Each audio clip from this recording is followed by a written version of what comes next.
Hello mga ka-greenie, good day po mga ka-greenie, good morning po sa inyong lahat. Rain or shine po ba sa inyo ngayon sa area nyo? Kasi ngayon sa amin, rain or shine. Uulan, kukulimlim, uulan ng sandali, aaraw ng sandali, puro sandali lang po ngayon dito sa amin. Wala pong pangmatagalan ngayon. Hindi po tumatagal ang ulan. Ambon-ambon, lalakas siya, sandali lang. Pagkatapos sa araw na naman siya, hindi aabot ng oras ata. Kukulimlim na naman.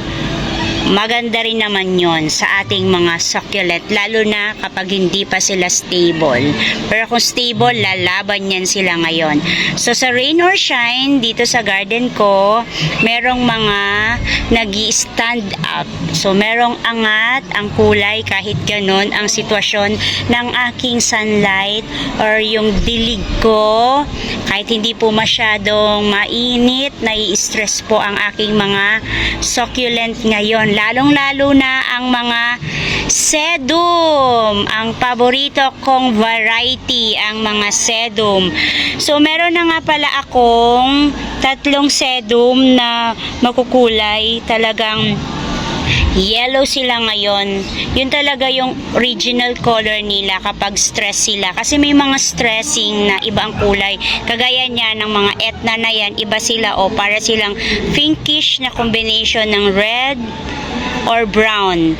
Ito naman yung Echeveria na yan na Black Prince, talagang black siya or parang brown siya na color red siya in person. So iba-iba po ang stressing ng mga succulent. Ito naman yung mga sedum na yan, ayan po yung kulay ng stressing nila. Color yellow po sila, nagpa-fire po sila. So meet my 3 succulent na sedum adolphi, na sedum variety na talagang nagkukulay sila ngayon kahit hindi masyadong mainit. Yung tama lang, may kasamang ulan o kulimlim. Ito yung aking California sunset. Ayan po siya, oh. Maganda po ang kanyang kulay. Meron po siyang pa-pink na teeth, ayan yung mga teeth niya, at yung kabuuan ng kanyang leaves ay color yellow. Nag-yellow siya na may combination na green. One of my favorite po, or number 1 ko pong favorite, ang mga sedum. Nagpapadami po ako ng mga sedum kasi madali po silang i-propagate, madali po silang alagaan, madali po yung pagdilig sa kanila at madali po yung kanilang sunlight. So katabi naman po niya, ayan din po ay maganda. Medyo hawig siya ni itong katabi niya. Pero ito muna si Golden Sedum. Golden talaga siya kasi nag-gold siya. Mas mag-gold siya sa mga highland kagaya ng mga Benguet, Baguio or yung mga malalamig na area. Talagang mas gaganda siya. Gold talaga siya. Kung ito nagpa-fire, ito naman nag-gold. Pero hindi nagkakalayo yung kanilang kulay na talagang yellowish sila. So yung golden sedum ko ay medyo bago-bago pa. Pero nilagay ko na siya dito dahil alam ko naman nakakayanin niya na yung ganitong araw, yung ganitong sunlight, kasi sedum siya, matatag, di po siya nasusunog compare sa mga Echeveria. Kaya tinabi ko na siya dyan sa aking mga sedum. Ayan po siya. Before nakaganito din ako, pero konti lang yung aking golden sedum before. Kasi nahihingi po yung golden sedum ko, yung mga propagation ko niyang, yung 3 na yan. Marami po akong ganyan. Pag kinat ko po siya at meron po akong mga kaibigan na umaakyat dito at nagtitingin ng aking mga alaga at may na-propagate ako, nanghihingi po sila kahit mga maliliit lang or cuttings lang. So, binibigay ko naman. Pero kasi yung cuttings kasi niyan, iilan lang din kaya nauubos agad. So, ayan, meron na naman akong panibagong golden sedum, magli-leaf propagation muna ako para medyo madami-dami kasi madali din naman siya i-propagate through leaves. So katabi naman niya ay yung aking Firestorm. Siya po yung pinaka matanda dyan. Siguro ito magmamans na to. Ito kasi mga 2 to 3 weeks. Mas matagal to compare sa dalawa. Kasi tingnan nyo, medyo nagaano na. Starting to stable na talaga siya. At ang ganda ng kanyang stressing. Nagpa-fire siya. Yung kanyang tip talagang may mga dark yellow o parang dark maroon, parang ganon. Ang ganda po niya in person. At saka yung kanyang mga leaves talagang intact na intact at healthy siya. Parang ayaw ko muna siya ikat kahit lumago siya kasi ang ganda-ganda niya pa po niyan tingnan pag nakaganyan. Pero dahil sa gusto natin siyang paramihin, one of this day or soon magpo-propagate din tayo. Ito, yung mga matataas. Pag tumaas na siya, may mga iilan lang siyang ayan, mga dark spot. Pero pagkabili natin, meron na siyang ganyan. Hindi naman siya punggus. Parang sa tao nunal. Hindi siya punggus kasi pag punggus, kumakalat. Hindi naman siya kumakalat. Andyan pa lang siya. Andyan pa rin siya, parang tuldok lang. So, ayan yung sedum. Lumalaban po yan sa initan, sa ulan, lahat po. Magugustuhan mo siya kasi po talagang di ka niya iiwan. Ipaglalaban ka niya. Yan po yung mga iilan ng mga sedum ko na gusto kong i-collect kasi talaga pong mababait sila. So, ngayon, stressing sila. Ayan po.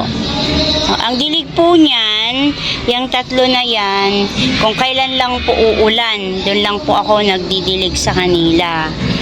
Kapag walang ulan at super dry sila, doon ko na po sila dinidiligan. So, pag super dry sila ng mga 7 days, dinidiligan ko na po sila.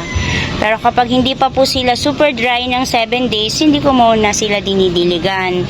Pero ngayon, dahil pumapasok na yung bear, madalas na po yung ambon dito sa amin.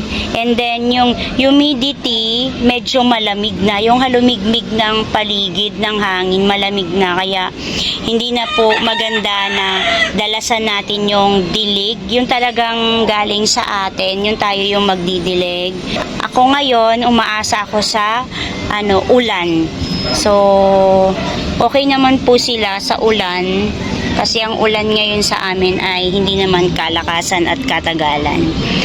So, yan po yung aking mga sedum adolphi na nagpa-fire at nag-golden ang kulay ngayon. Ayan po sila. So, yan po yung mga etna ko na mabait naman sila. Ayan po. At yung aking mga big succulent doon. Ayan. At ang aking medusa na nagpa-flower. Ayan po, ang ganda ng flower niya sa tuktok. Yung iba nagda-dry na. At yung aking Queen Victoria. Ang ganda niya po dyan. Hiyang na hiyang po siya dyan. At ito po yung mga succulent ko, ay yung mga cactus ko, ayan. At yung nasa ilalim, at yung aking leaf propagation, at yung mga maliliit ko po na mga propagation doon, yung mga cuttings ko. Or kapag may natanggal po na mga succulent and cactus, kapag ako ay nakabili sa Dangwa, ayan po, pinapat ko siya sa maliit na pot at nilalagay ko dyan. Okay naman po sila. At yung mga nasa taas, ayan po yung aking stinky na starfish na pinropagate ko, pinaghiwalay ko. Pero parang ang dami pa nito. Sabi nga dun sa comment, may nabasa ko, pwede ko pa daw siyang i-propagate itong dalawa na to. Gawin ko lang daw sa isang pot, mga 2 o 3 lang daw. Kung ganun yung gagawin ko, Diyos ko, ang dami-dami nito. Naku, magkakaroon na naman ako ng maraming pot ng propagation ng stinky kapag ganun yung ginawa ko. So, mas madami siya dun sa Blue Boy kapag 3 sa isang pot lang o kaya 2 lang. Kagaya nito, grabe, nakakatuwa ang ano na naman niya, ang hitik-hitik na naman niya. At ito yung mga pinugutan ko na mother ng aking blue boy. Ayan po sila, wala na.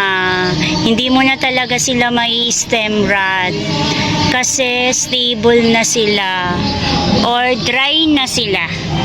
At ayan po yung mga buhay na buhay kong zebra at yung alo. Yan po sila, looking good. And that's it for today mga ka-greenie. Kung love po ninyo at nagko-correct din po kayo ng mga plants kagaya ko, cactus po and succulent, please po, pa-like po ng video ko na ito, pa-share na rin po, and don't forget to subscribe. Ana Duran po. At kung gusto nyo po akong i-message, mag-hi, mag-hello, pwede din po kayong mag-message sa aking FB account. Ayan po, ilalagay ko sa screen, Ana Duran. Thank you Lord sa araw na ito. May God bless you all. Bye bye po mga ka-greenie.